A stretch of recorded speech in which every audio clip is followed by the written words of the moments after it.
So, with all its shortcomings, democracy is still the best way of encouraging maximum community participation, making people feel involved, making people feel that their voices are being heard in the policies and programs that the government devises. It's still the best system of ensuring that the government is open and transparent in its policy, that it doesn't just protect narrow vested interests at the expense of wider public interests. It's still the best way of protecting our rights and freedoms. And it is this, I suggest to you, that makes the case for us moving faster towards democracy and universal suffrage than what has happened in the 11 years since reunification. Finally, how can you participate?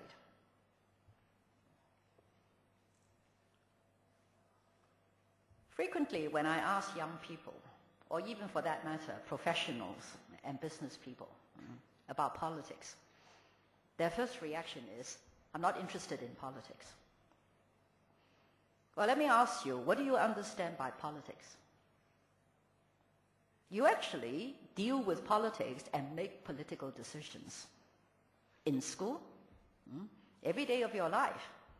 Whenever there are human interactions, there is politics. So don't just think of politics with the big P, meaning it has to do with constitutional development. Okay?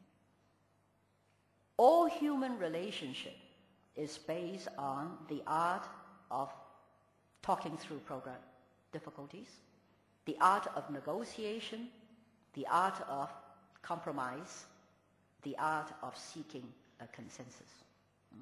I'm sure in your student life, even in this school, you make political decisions about what is possible, what is not possible. You learn the art of sitting together to iron out difficulties and arriving at a consensus, even if it sometimes doesn't happen to reflect your own individual view.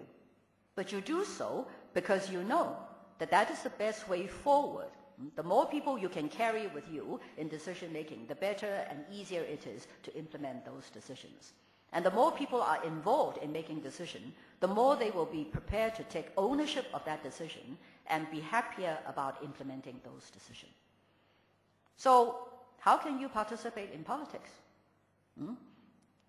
In expressing a view on things that even if it doesn't impact on your daily life immediately at your present stage in life, will nevertheless impact on the wider environment in which you live and in which you hope to continue to live and to work. You don't want to work in a society where only a small segment of the community can appeal to the government and get the government to do what they like, whereas the wider community is not able to prevail upon the government to devise policies that reflect their views and expectations. And the best way you can participate, I think, is to express your views.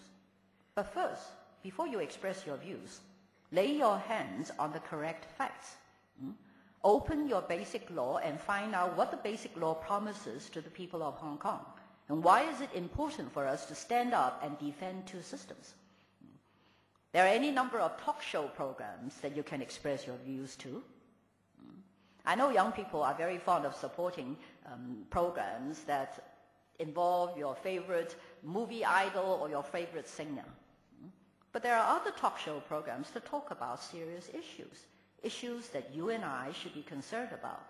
So ring up the talk show hosts, express your views. You can even participate by discussing issues that I've just outlined for you amongst yourself. You can certainly write to the press. You can participate in seminars, political rallies.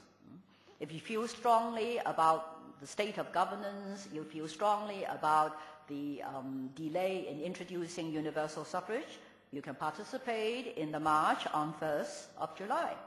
So there are many avenues through which you can express your views. And particularly for you who are aspiring to be the future journalists and reporters of Hong Kong, the sooner you can develop a feel for what the wider community cares about. And it need not just be on constitutional reforms. The wider community cares about the air that we breathe. They care about the environment. They care about whether the government policies are looking after the really deprived, underprivileged members of our society. They care about whether our elderly people have sufficient resources, whether the government can do more to prevent violence in family homes and whatnot. So they're all part and parcel of governance. You are all long-term residents of Hong Kong. Even if some of you will one of these days maybe not work in Hong Kong, nevertheless, the bulk of you will still be staying in Hong Kong. And we want to make sure that the promises laid down in the Basic Law are actually fulfilled and that we each do our share to keep the Hong Kong that we all love. You should ask yourself, what is it about Hong Kong that attracts you to stay and live and work in Hong Kong? And you should then do something, however small and insignificant you think it may be, to speak out and make sure that your voices are heard. Because any government needs the voice of the community to keep the government on its toes, to make sure that the government is an accountable, transparent government, but above all, that the government is a fair and just government. All right, let me conclude my formal presentation on that note, and I will be very happy to take questions. You can ask me anything you like, although I hope that the bulk of your questions will fall within this title. But if there are other issues that you are burning to discuss with me, I'll do my very best to answer them. Thank you very much.